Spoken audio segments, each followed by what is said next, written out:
In this video, I'm going to show you how to add WhatsApp button on Facebook profile. Now, for us to get this done, let's just go ahead and switch to that particular page. I'm going to go ahead and click this one right here, and then I should be redirected to that particular page. Now, from here, what you're going to do is just click this one right here and then open the profile.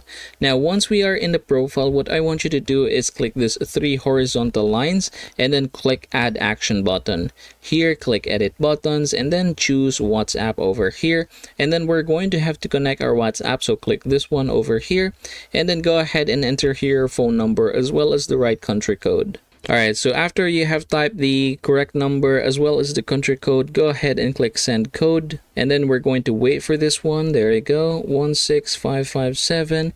Click verify code. Alright, and then from here I'm just going to go ahead and choose not now as of the moment and then click done. And then afterward, I'm going to go ahead and click this one right here or enable this one, add WhatsApp button to your page. And then from here, what you're going to do is just close this one and then click the save button right here. And then as you can see, you have there the WhatsApp button. So you can close this once again. This time, in order for us to see this one, you have here get WhatsApp messages, but you can go ahead and click this one, click view as, in order for you to see how it looks. And that, everybody, is how you are going to get this done. I hope this video helps you out.